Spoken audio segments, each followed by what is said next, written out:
কথামৃতম তপ্ত জীবনম কবিভিরিতম কলমশাপহম শ্রবণমঙ্গলম শ্রীমদততং ভুবি গিনন্তি যে ভুরিদা জনহা। আমাদের সকলের আধ্যাত্মিক ত্রয়ী ভগবান শ্রীরামকৃষ্ণ পরমহংসদেব, আমাদের সকলের মা জগজ্জননী মা শারদা এবং যুগাচার্য বীর সন্ন্যাসীর পদকমলে আমার আভূমি প্রণতি এবং আমাদের অত্যন্ত পবিত্র স্থান এই পরম পুরুষ শ্রী শ্রী রামকৃষ্ণ সেবাশ্রমে উপস্থিত সবাইকে আমার অন্তরের শ্রদ্ধা এবং নমস্কার। আমরা জানি দক্ষিণেশ্বরের পাশ দিয়ে কুলু কুলু ধারায় আজও বয়ে চলেছে সেই মা গঙ্গা। আর ঠিক সেরকমই আরেকটি ধারা এই দক্ষিণেশ্বরের পাশ দিয়ে আজও বহমান। তা মাস্টারমশাই মহেন্দ্রনাথ গুপ্তের অমর সৃষ্টি ভগবান শ্রীরামকৃষ্ণের সেই মুখ নিঃসৃত বাণীর যে অমৃত সিঞ্চন শ্রী শ্রী রামকৃষ্ণ কথামৃত, যা আমাদের সকলের কাছেই গীতা ছাড়া আর কিছুই নয়। প্রকৃতপক্ষে মাস্টারমশাই ঠাকুরের এই মুখ নিঃসৃত বাণী সিঞ্চন করে ভগীরথের ভূমিকাই পালন করেছিলেন। তাই মাস্টারমশাই বলেছিলেন, আমি আর কি করি, তৃষ্ণার্ত কেউ এলে তাদের রামকৃষ্ণ সমুদ্র থেকে এক ভরা জল তুলে রেখেছি তোমাদের তৃষ্ণা মেটানোর জন্য। আসলে কথা মৃত, অর্থাৎ কথাযুক্ত অমৃত। সেই অমৃতটা কি? অমৃতটা হলে আর কিছুই নয়, এককে জানা। আমাদের যে বহির্মুখী মন, যে মন বারবার সেই মাংকির মতো MONKEY সেই মাংকির মতো এক ডাল থেকে এক ডালে লাফাচ্ছে আর চিন্তার জগতে ঘুরপাক খাচ্ছে, সে মাংকির EY অর্থাৎ এভার ওয়েলিং, অর্থাৎ সবসময় যে বাসনা, সবসময় আমাদের মধ্যে যারা শাউটিং চিৎকার করা স্বভাব, সেই EYটা যদি বাদ দিই তাহলে হবে মঙ্ক MONK, অর্থাৎ সে মাংকি থেকে মঙ্ক, তারই সাধনা। এবং এটাই যেন বলছে কথামৃত। কথামৃতের মূল বিষয় হচ্ছে ভগবান ও ভগবান প্রাপ্তির উপায়। কি করে আমাদের ভববন্ধন মোচন হবে, কি করে আমরা যে জন্মান্তর ধরে এই অন্ধকারের চোরাবালিতে ঘুরপাক খাচ্ছি, এবং কি করে আমাদের মনের যাবতীয় সংশয় দূর হবে এবং শত সমস্যার মধ্যেও আমরা সংসারমুখী হয়ে অপার শান্তির খোঁজ পাবো, তাই যেন কথার মৃতের ছত্রে ছত্রে ভেসে উঠেছে। আমরা আজ শুরু করব পাঠ, এবং সেই সঙ্গে যদি সম্ভব হয় একটু আলোকপাত করব। সেটা 113 পৃষ্ঠায়, পড়তে পড়তে 113 পৃষ্ঠায় চলে এসেছি, প্রায় 3 বছর হয়ে গেছে। শ্রীযুক্ত বিজয়কৃষ্ণ গোস্বামী ও অন্যান্য ভক্তের প্রতি ঠাকুর শ্রীরামকৃষ্ণের উপদেশ। আজকের যে অধ্যায়টা শুরু হচ্ছে তার হেডিং আছে শ্রীযুক্ত বিজয়কৃষ্ণ গোস্বামী ও অন্যান্য ভক্তের প্রতি ঠাকুর শ্রীরামকৃষ্ণের উপদেশ। সুতরাং শুধু পাঠই নয়, একটু আলোকপাতেরও প্রশ্ন আছে, ব্যাপার আছে। বিজয়কৃষ্ণ গোস্বামী সম্বন্ধে আমরা জানি, একটু জানার আবার দরকার আছে। তবে সেই চিরাচরিত কথা, মাস্টারমশাই প্রত্যেকটা চ্যাপ্টারের শুরুতেই ভগবদ গীতার কোনো একটা অধ্যায়ের শ্লোক দিয়ে শুরু করেছেন। এখানেও গীতার 2 নম্বর অধ্যায়ের 20 নম্বর শ্লোক দিয়ে তিনি শুরু করেছেন। সেখানে তিনি বলছেন, ন জায়তে মিয়তে বা কদাচিন্নং ভূতত্ত্ব ভবিতা বা ন ভুয় অজ নিত্য শাশ্বত হও পুরাণ হন্যতে হনুমানে হন্যমানে শরীরে, হন্যমানে শরীরে ন জায়তে মৃয়তে। অর্থাৎ যখন সেই মহাভারতের যুদ্ধ, সেই অর্জুন বারবার ভাবছেন সেই যুদ্ধে তার যে আত্মীয় স্বজন, তার আচার্য, পরম আত্মীয়, তাদেরকে বধ করতে হবে, সেই বিষাদ যন্ত্রণায় অর্জুন কাতর। ঠিক সেই সময় ভগবান শ্রীরামকৃষ্ণ অর্জুনকে শোনালেন এই বাণীর কথা, ন জায়তে ন জায়তে মৃয়তে বা কদাচিন্নং ভূতত্ত্ব ভবিতা বা ন ভুয়ো। অর্থাৎ আত্মা স্বরূপ, আত্মা স্বরূপ সম্বন্ধে ভগবান শ্রীকৃষ্ণ এই শ্লোকটির অবতারণা করলেন। ন জায়তে মৃয়তে, অর্থাৎ এই যে আত্মা, তার কোনো জন্ম নেই, তার কোনো মৃত্যু নেই। আসলে আমাদের এই যে ষড়বিকারগ্রস্ত যে শরীর, দেহ, সেই শরীরের কতগুলি স্টেজ বা ধাপ আছে। জন্মালে মরিতে হবে, কে অমর কে রহে। জন্মালে তো মৃত্যু হবেই, মৃত্যু হবে এই শরীরে। আমরা জন্মাই, আস্তে আস্তে সময়ের তালে তালে আমরা বাড়তে থাকি। অর্থাৎ শৈশব থেকে কৈশোর, কৈশোর থেকে যৌবন, যৌবন থেকে বার্ধক্য, তারপর আবার উলাট পুরাণ। শরীরের যে কালো, মাথার যে কালো চুল আস্তে আস্তে সাদা হবে, পাক ধরবে, কানে কম শুনবো, দাঁত একটা একটা করে পড়ে যাবে, চোখের দৃষ্টি কমবে। এটাই জগতের নিয়ম। এই করতে করতে শরীরটা জীর্ণ বস্ত্রের মতো আমাদের ত্যাগ করতে হবে। এটাই জীবন। কিন্তু এটাই শেষ কথা না। অজ নিত্যং শাশ্বত হহং পুরন্ন হন্যতে হন্যমানে শরীরে। শরীর তো থাকবে না, অজ নিত্যং শাশ্বত হং, কিন্তু যে আত্মা, সেই আত্মা কিন্তু শাশ্বত, চিরন্তন, নিত্য। জীর্ণ বস্ত্রের মতো শরীর চলে যাবে, কিন্তু আত্মার মৃত্যু নেই, আত্মার শেষ নেই, আত্মার জন্ম নেই। তাই শ্রীকৃষ্ণ অর্জুনকে এভাবেই বলছেন, তুমি আত্মা স্বরূপকে জানো, শরীর নিয়ে চিন্তন করো না। শরীর তো জীর্ণ বস্ত্রের মতো চলে যাবে, কিন্তু আত্মা কিন্তু চিরন্তন, শাশ্বত। তাই বলছেন অজ নিত্যং, অজ নিত্যং, সে থাকবে, সে শাশ্বত হং। এটাই এটাই হচ্ছে শাশ্বত, চিরন্তন কথা।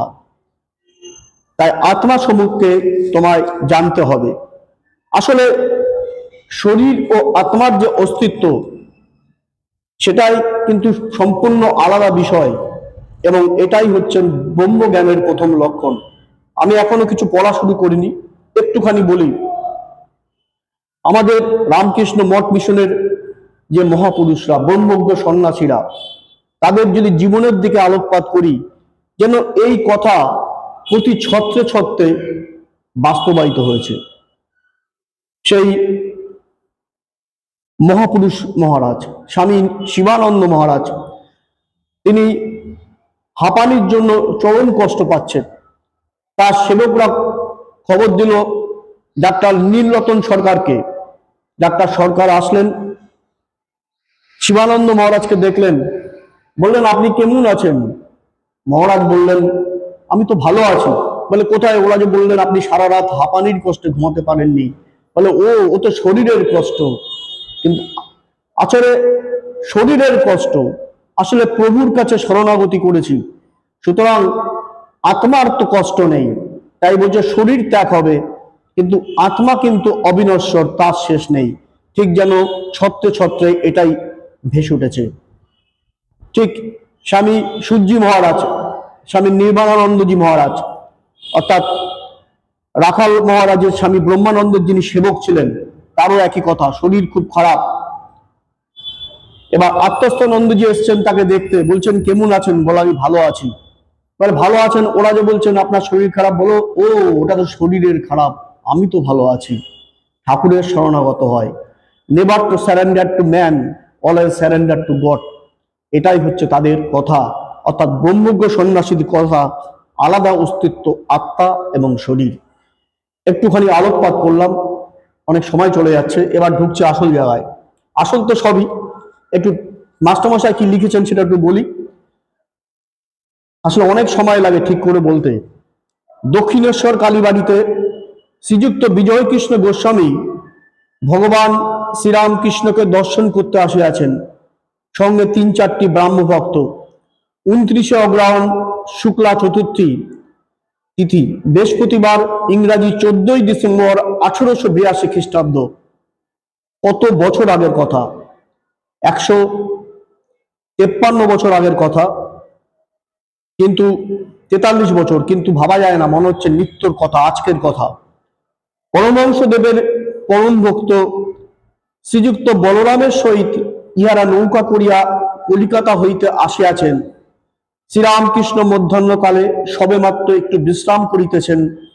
রবিবারই বেশি লোক সমাগম হয়। যে সকল ভক্তেরা একান্তে তাহার সহিত কথোপকথন করিতে চান তাহারা প্রায় অন্য দিনই আসেন।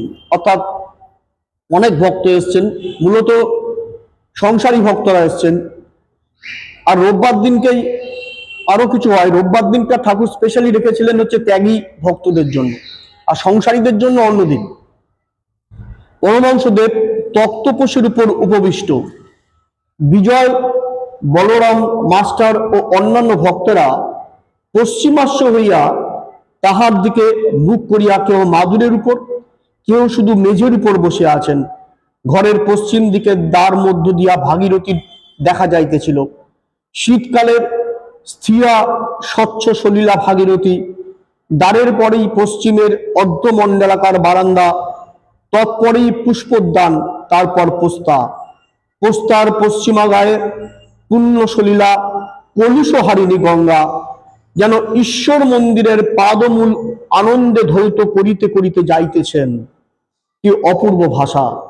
অর্থাৎ কথামৃত শুধু কিন্তু ঠাকুরের কথা, ঠাকুরকে ভাবছি তারই কথা না, কথামৃতের বর্ণনা এরকম শব্দ দিয়ে মাস্টারমশাই এরকম ভাবে বাক্যের মালা বুনেছে যেন আমরা চোখের সামনে মানে ভিজুয়ালাইজ করলে যেন সেই 1882 সালের ডিসেম্বর মাসের সেই দিনকে চলে গেছি। এটাই হচ্ছে কথামৃতের অনন্যতা। আমরা যদি ধ্যান চিত্র বলি কথামৃতকে, কেন?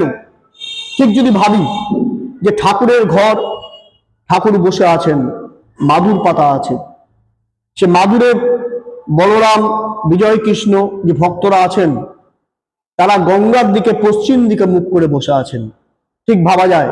আর আমরা ঠাকুরের দিকে, অর্থাৎ ঠাকুর মা ভবতানীর দিকে মুখ করে বসে আছেন। আর ভাষা কি বলছেন? পুণ্য সলিলা কলুষ হারিণী গঙ্গা যেন ঈশ্বর মন্দিরের পাদমূল আনন্দে ধৌত করিতে করিতে যাইতেছিলেন। অপূর্ব ভাষা। সেই পুণ্য সলিলা গঙ্গা, জাহ্নবী গঙ্গা যে গোমুখ থেকে উৎপাদন হয়েছে। গঙ্গা তোমার উৎস কোথায়? জগদীশচন্দ্র বসুর বিখ্যাত যে গ্রন্থ, সেই গোমুখ থেকে গঙ্গা আস্তে আস্তে মুর্শিদাবাদ দিয়ে আমাদের পশ্চিমবাংলায় সে দক্ষিণেশ্বরের পাশ দিয়ে বয়ে যাচ্ছে। কিন্তু মাস্টারমশাই বলছেন না, কলুষ হারিণী গঙ্গা যেন ঈশ্বর মন্দিরের পাদমূল আনন্দে ধৌত করিতে করিতে যাইছেন। যেন ভবতারিণীর মন্দিরের যে সিঁড়িগুলো গঙ্গা যেন সুন্দর ধুতে ধুতে পবিত্র পরিষ্কার করতে যাচ্ছে। সত্যি তো তাই।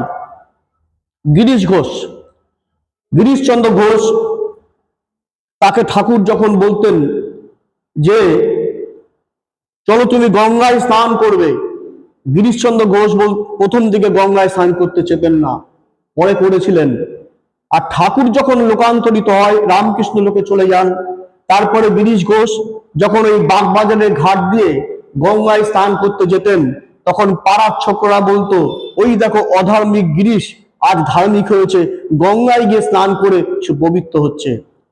গিরিশচন্দ্র ঘোষ তখন বলছে, না, তোমরা ভুল বলছো। আমি গঙ্গায় গিয়ে পবিত্র হচ্ছি না, আমি গঙ্গায় স্পর্শ করে, গঙ্গায় স্নান করে পবিত্র করছি গঙ্গাকে। কলুষ হারিণী গঙ্গাকে আমি কলুষ মুক্ত করছি, কারণ আমি ভগবান শ্রীরামকৃষ্ণকে স্পর্শ করেছি। কি অপূর্ব কথা! বলছে কলুষ হারিণী গঙ্গা। তপভূমি নর্মদা, শৈলেন্দ্রনারায়ণ ঘোষাল শাস্ত্রীর একটা বিখ্যাত বই আমি পড়েছি, আমি নর্মদাতে গেছিও, পরিক্রমা করিনি। সেই লোকনাথ ব্রহ্মচারী একবার বলছেন যে তিনি দেখছেন যে নর্মদার ঘাটে তিনি যখন তপস্যা করছেন, দেখছেন কোথা থেকে একটা কালো গরু সেই নর্মদায় একবার ডুব দিচ্ছে প্রত্যেকদিন সন্ধ্যাবেলা। যেই ডুব দিয়ে উঠছে দেখছে কালো গরুটা সাদা হয়ে যাচ্ছে। আসলে বলছে গঙ্গা কলুষ হারিণী, গঙ্গা কলুষপূর্ণ, কালিমায় ভর্তি, সবার পাপ গঙ্গার মধ্যে গঙ্গা তাকে নিয়ে নিচ্ছে, অ্যাবজর্ব করছে, তাই গঙ্গা কালো হয়ে যাচ্ছে। আর সেই কালো গঙ্গাকে পরিষ্কার করছে মা নর্মদা। আর এখানে গিরিশচন্দ্র ঘোষ কি বলছেন? বলছে না, আমি গঙ্গায় স্নান করতে যাচ্ছি, আমি পবিত্র হবার জন্য না, আমি গঙ্গাকে পবিত্র করবার জন্য যাচ্ছি। কারণ আমি ভগবান শ্রীরামকৃষ্ণের স্পর্শধন্য। শীতকাল, তাই সকলের গায়ে গরম কাপড়। বিজয় শূল বেদনায় দারুণ যন্ত্রণা পান, তাই সঙ্গে শিশি করিয়া ঔষধ আনিয়াছেন। ঔষধ সেবনের সময় সকলে খাইবেন। সবকিছু যেন চোখের সামনে ভেসে উঠছে। বিজয় গোস্বামী এসছেন, সঙ্গে ওষুধ আছে ব্যথার জন্য। বিজয় এখন সাধারণ ব্রাহ্ম সমাজের একজন বেতনভোগী আচার্য। সমাজের বেদির উপর বসিয়া তাকে উপদেশ দিতে হয়। তবে এখন সমাজের সহিত নানা বিষয়ে মতবোধ হইতেছেন, কর্ম স্বীকার করিয়াছেন, কি করেন, স্বাধীনভাবে কথাবার্তা বা কার্য করিতে পারেন না। বিজয় অতি পবিত্র বংশে অদ্বৈত গোস্বামীর বংশে জন্মগ্রহণ করিয়াছেন। অদ্বৈত গোস্বামী জ্ঞানী ছিলেন, নিরাকার পরব্রহ্মের চিন্তা করিতেন, আবার ভক্তির পরকাষ্ঠা দেখাইয়া গিয়াছেন। তিনি ভগবান চৈতন্যদেবের একজন প্রধান পার্শ্বদ। হরিপ্রেমে মাতোয়ারা এবং মাতোয়ারা হইয়া তিনি নৃত্য করিতেন। এত আত্মহারা হইতেন যে নৃত্য করিতে করিতে পরিধান বস্ত্র খসিয়া যাইত। বিজয়ও ব্রাহ্ম সমাজে আসিয়াছেন, নিরাকার পরব্রহ্মের চিন্তা করেন, কিন্তু মহাভক্ত পূর্বপুরুষ শ্রী অদ্বৈতের শোণিত ধমনী মধ্যে প্রবাহিত হইতেছিল। শরীর মধ্যস্থিত হরিপ্রেমের বীজ এখন প্রকাশোন্মুখ, কেবল কাল পরীক্ষা করিতেছে। তাই তিনি ভগবান শ্রীরামকৃষ্ণের দেবদুর্লভ হরিপ্রেমে গড় গড় মাতোয়ারা অবস্থা দেখিয়া মুগ্ধ হইয়াছেন। গড় গড় মাতোয়ারা অবস্থা দেখিয়া মুগ্ধ হইয়াছেন। মন্ত্রমুগ্ধ সর্প যেমন ফনা ধরিয়া সাপুরের কাছে বসিয়া থাকে, বিজয়ও পরমহংসদেবের শ্রীমুখ নিশ্চিত ভাগবত শুনিতে শুনিতে মুগ্ধ হইয়া তাহার নিকট বসিয়া থাকেন। আবার যখন তিনি হরিপ্রেমে বালকের ন্যায় নৃত্য করিতে থাকেন, বিজয়ও তার সঙ্গে নৃত্য করিতে থাকেন। শুরুতেই বলছিলাম পাঠ শুধু পাঠ না, এর ভিতর অনেক কিছু আছে, সেই বিষয়ে একটু আলোকপাত করার প্রয়োজন আছে। কারণ আজকের যে অধ্যায়ের শুরুটাই হেডিংয়ে আছে শ্রীযুক্ত বিজয় কৃষ্ণ গোস্বামী ও অন্যান্য ভক্তের প্রতি ঠাকুর শ্রীরামকৃষ্ণের উপদেশ। বিভিন্ন সময় বিজয় কৃষ্ণ গোস্বামীর কথা আলোচনায় এসছে, আর বিজয় কৃষ্ণ গোস্বামীর নাম আসলেই স্বাভাবিক আমাদের সামনে চলে আসে একটি নাম, স্বাভাবিকভাবে ব্রাহ্ম সমাজ। সত্যিই তাই। বিজয় কৃষ্ণ গোস্বামী একটু জানার দরকার আছে। তিনি 1841 সালে আগস্ট মাসে জন্মগ্রহণ করেছিলেন এই বাংলার নদিয়া জেলার শান্তিপুরে, এবং তিনি একজন বৈষ্ণব পরিবারেই জন্মগ্রহণ করেছিলেন, সেটা বোঝাই যাচ্ছে, কেন তার পূর্বপুরুষ ছিলেন সেই অদ্বৈত আচার্য, যিনি মহাপ্রভু শ্রী চৈতন্য দেবের লীলা পার্ষদ ছিলেন। সেই বিজয় কৃষ্ণ গোস্বামী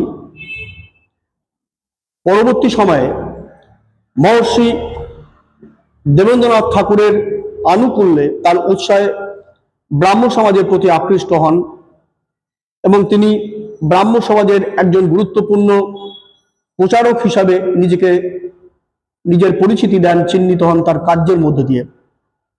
এবং সেই সময় বিজয় কৃষ্ণ গোস্বামী আর অন্যদিকে কেশবচন্দ্র সেন মোটামুটি সমান্তরালি বলা যেতে পারে। পরবর্তী সময় কেশবচন্দ্র সেনের সাথেও সংঘাত হয়, সেটাও বলেছি। কেশবচন্দ্র সেন বেরিয়ে গিয়ে নতুন করে সেটা নববিধান সমিতি, সেটাও আলোচনায় এসছে। আজকের বিষয় বিজয় কৃষ্ণ গোস্বামী।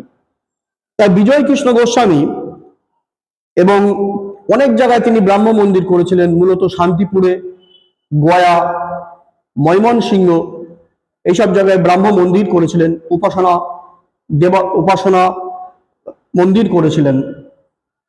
তা বিজয় কৃষ্ণ গোস্বামী আস্তে আস্তে কিন্তু এই ব্রাহ্ম সমাজ থেকে তার বিচ্যুতি ঘটছিল, এবং তিনি যখন গোয়াতে গেলেন, গোয়াতে বৈষ্ণব সাধুদের প্রভাবেই হয়তো তিনি আস্তে আস্তে বৈষ্ণব ধর্মের দিকে, কেন তার রক্তে ছিল বৈষ্ণব ধর্ম, কেন তার পূর্বপুরুষ অদ্বৈত আচার্য, তিনি বৈষ্ণব ধর্মের দিকে যান। এবং সেই সময়, এটা কিন্তু 1882 সালের লেখা, কত আগে মাস্টারমশাই বলে যাচ্ছেন ভবিষ্যতের কথা। আমি কেন বলছি, সেই সময় ঘুরতে ঘুরতে বিজয় কৃষ্ণ গোস্বামী 1888 সালে তিনি সৃষ্টি করলেন নব্য বৈষ্ণব ধর্ম, এবং তিনি বৈষ্ণব ধর্মের প্রচার শুরু করলেন, এবং স্বাভাবিক তিনি ব্রাহ্ম সমাজ থেকে সরে গেলেন। আর মাস্টারমশাই কবে বলছেন? 1882। কি বলছেন? যে তিনি আচার্য হলেও মনে তার কষ্ট, মানে বৈষ্ণব, মানে এই আপনার হচ্ছে এই ব্রাহ্ম সমাজের যে নিয়ম কানুন, সে মনে মনে মানতে পারছে না, বাধ্য হয়ে মানছিল, কারণ সেই সময় সে বেতনভুক কর্মচারী ছিল, স্যালারিড পার্সন ছিল। সেটা বাস্তব হলো কবে? 1888 সালে তিনি সৃষ্টি করলেন নব্য বৈষ্ণব ধর্ম।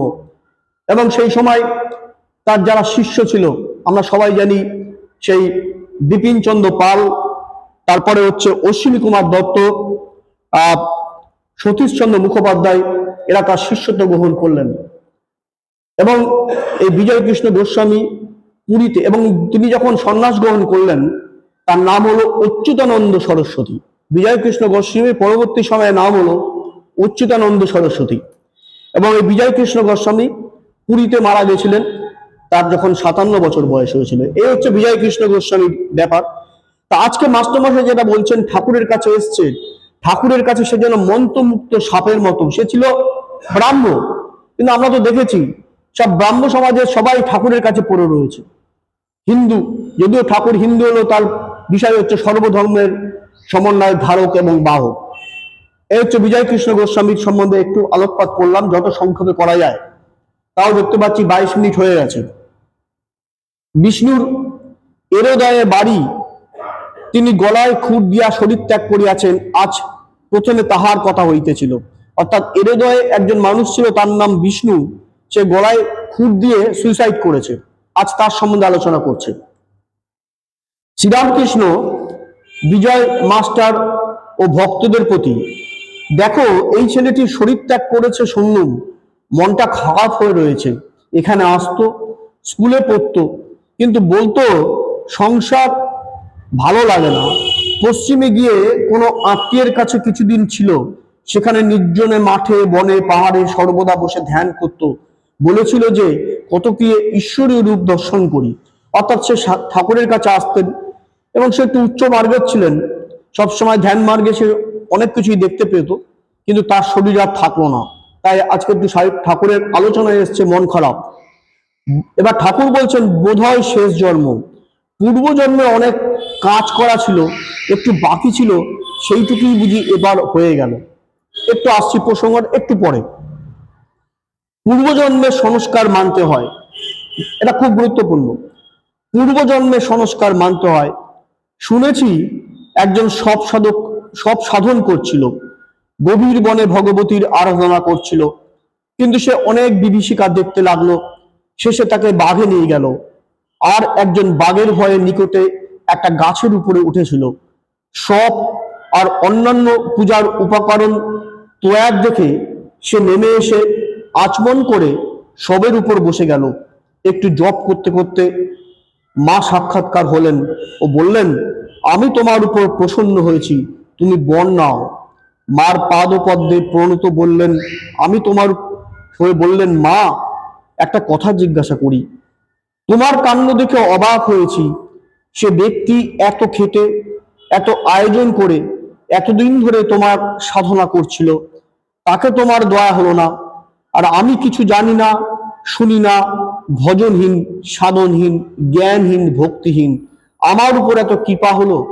ভগবতী হাসতে হাসতে বললেন, বাছা, তোমার জন্মান্তরের কথা স্মরণ নাই, তুমি জন্ম জন্ম আমার তপস্যা করেছিলে, সেই সাধন বলে তোমার এরূপ জোটপাট হয়েছে। তাই আমার দর্শন পেলে এখন বলো বর কি চাও।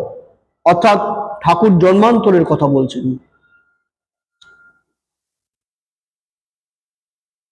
আমরা ভাবি যে অনেকে যে আমরা এত সাধন ভজন করছি, কিছুই হচ্ছে না, কথার কথা বলছি। আবার অন্য একজন দেখা গেল অতি শর্টকাটে খেতে ফাঁকি মেরে সে পেয়ে যাচ্ছে অনেক কিছু। কারণটা কি? আসলে এটা হচ্ছে কিউমুলেটিভ এফেক্ট, ক্যারি ফরওয়ার্ড, জন্ম জন্মান্তরের ব্যাপার। পূর্ব জন্মে অনেক ভালো কাজ করতে করতে করতে একটুখানি বাকি ছিল, হয়তো 5%, 8%, ওই একটু ভালো কাজ করেই তার মোক্ষ লাভ হয়ে গেল। ঠিক সেরকমই ঠাকুর তো মানে যেভাবে উদাহরণ দেন, যেন মনের মণিকলায় এভাবে গেঁথে থাকে, কখনো ভোলা যায় না। বলছেন একজন যোগী পুরুষই হয়তো সব সাধন করছিলেন, গাছের তলায় বনে হঠাৎ করে একটা বাঘ আসলো, এসে তাকে নিয়ে চলে গেল। আর সেটা দেখে আরেকজন, যেই বাঘ আসছে দেখে গাছের মাথায় উঠে পড়েছে, বা বাঘটা চলে যাওয়াতে কিছুক্ষণ পরে সে গাছ থেকে নামলো, সে একটুখানি বসেছে ওই সাধন ভজন করতে ওই আসনের উপরে। বসতে না বসতেই মা এসে বলল, বাবা আমি তোমার সাধন ভজনে তুষ্ট হয়েছি, বলো কি বর চাও। তখন সে বলছে, আমি একটা কথা বলবো, আমি তো কিছুই করলাম না, তাতে আপনি চলে আসলেন আমায় বর দিতে, আর যে করছে তার কিছু হলো না। ওই হচ্ছে ব্যাপার, কিউমুলেটিভ এফেক্ট, সবকিছুই ক্যারি ফরওয়ার্ড হয়। দেখা গেল অনেকে অনেক কিছু হয়ে কিছু হচ্ছে না, আরেকজনের কম সময় হয়ে যাচ্ছে। আসলে বিভিন্ন জন্মের ফল এটা করতে করতে। তাই সবসময় আমাদের ভালো কিছু করতে হয়। আমরা যে আজকে এরকম একটা ভাবগম্ভীর পরিবেশ দিনের পর দিন আসছি, যেখানে ঠাকুরমা স্বামীজি আছেন, অবশ্যই আমরা ভালো কাজ করেছিলাম, জোর গলায় বলতে পারি ভালো কাজ করেছিলাম বলে তো আমরা দিনের পর দিন একটা এরকম একটা আশ্রমে, পরম পুরুষ শ্রী রামকৃষ্ণের আশ্রমে, একটা পৃথিবীর একটা অন্যতম আধ্যাত্মিক সংগঠন যে বেলুর মঠ রামকৃষ্ণ মিশনে আমরা যে কোনো যুক্ত আছি। ঠাকুরমা স্বামীজির আশীর্বাদ সবসময় আমাদের মাথার উপরে আছে। সেটা একটা জীবনের ফল না, ভালো কাজ করেছি বলেই। তাই যত আমরা সাধন ভজন পূজন করব সততার সাথে। ধর্ম মানে শুধু নমস্কার করা না, ধর্ম মানে লোক ঠকানো না। নমস্কার না করলেও চলবে, পুজো না করলেও চলবে। ঠাকুরই বারবার বলেছেন না, জাপ যজ্ঞ হোম ও কিছুই নয়। যদি হৃদয়ের অন্তঃস্থল থেকে তাকে যদি আমরা ডাকতে পারি, যদি আমাদের মন মুখ এক হয়, তাহলেই হচ্ছে সেটা ধর্ম। এটাই তো ঠাকুর বলেছেন। ঠাকুর বলেছেন তো সে কথায় যে মাটির মূর্তি, মাটির প্রতিমায় পুজো হচ্ছে, এক জ্যান্ত দুর্গায় পুজো হয় না। স্বামীজি সে কথাই বলেছেন, বহুরূপে সম্মুখে তোলায় ছাড়ি কোথা দেখেছ ঈশ্বর, জীবে প্রেম করে যেই জন সে বিছে ঈশ্বর। এটাই তো আমার রামকৃষ্ণ মঠ মিশন, আমাদের মূল কথা, জীবে প্রেম, জীবের সেবা, সেটাই ধর্ম। সেই ভালো কাজ করলে করলেই আমাদের জীবনের যে অভিষ্ট লক্ষ্য, সেই লক্ষ্য আমাদের পূর্ণ হবেই হবেই। তাই ঠাকুর শ্রীরামকৃষ্ণ দেব এ কথাই বারবার আমাদের স্মরণ করে দিচ্ছেন তার কথার মধ্যে দিয়ে, যে তুমি যতদিন আছো ততদিন তুমি ঠিক পথে থাকো। এবং ঠিক পথে থাকো মানেই আমাদের যে ষড়রিপু কাম, ক্রোধ, লোভ, মোহ, মদ, মাৎসর্য আমাদের আচ্ছন্ন করে রেখেছে, আমরা যে অহংকারে বুদ্বুদ হয়ে আছি, তার থেকে সেই পেঁয়াজের আঁশ ফেলানোর মতো, খোসা ছাড়ানোর মতো আমাদের একটু একটু ছাড়াতে হবে। আমাদের দেহের থেকে এই ষড়রিপুর আবরণ একটু একটু করে খসাতে হবে। তাহলেই আমাদের জীবনের যে মূল লক্ষ্য, যে ঠাকুর যে কথা বলেছেন যে ইষ্ট দর্শনই হচ্ছে মানব জীবনের একমাত্র লক্ষ্য, তা সত্যি হবে। এবং সেই সাধন ভজন, সেই সাধনার জন্যই তো আমরা আছি। তার জন্যই তো আমরা ঠাকুরমা স্বামীজির পদমূলে স্থান পাওয়ার জন্য এরকম আশ্রমে আসছি। ঠাকুরমা স্বামীজিকে আমার প্রণাম, এবং উপস্থিত সবাইকে আমার অন্তরে নমস্কার এবং শ্রদ্ধা। আপনারা অনেকেই আমার থেকে অনেক বেশি জানেন এবং এই ব্যাপারে অনেকদিন এর সাথে যুক্ত আছেন। আমি তো খুবই নতুন, ওনার আশীর্বাদ আছে বলেই দিনের পর দিন সুযোগ পাচ্ছি। শিব শিব রামকৃষ্ণ নাম, ব্রহ্মা বিষ্ণু সর্বদেব, রামকৃষ্ণ নিত্য নাম। ঠাকুরমা স্বামীজিকে আমার প্রণাম এবং উপস্থিত সবাইকে আবার আমার নমস্কার, ধন্যবাদ।